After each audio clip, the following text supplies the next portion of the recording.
Yung nai-post ko pala regarding sa diabetes, tingnan niyo yung post ko.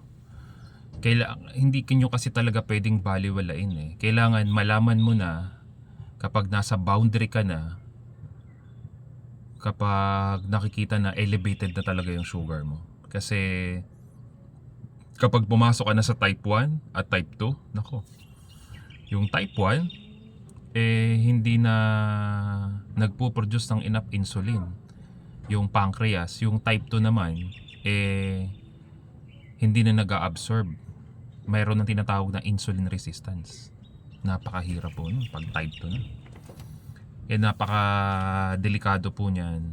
Bago pa bago ka pa magkaroon ng diabetes, kinailangan mo na talagang magpa-check up, magpa-test ng sugar mo bago pa maging huli ang lahat, sapagkat delikado po yan. Sa mga kababayan po natin na makakapanood po nito, sana ay maging madisiplina po tayo, sapagkat kawawa po yung next generation po natin kapag nawalan kayo ng disiplina sa pagkain.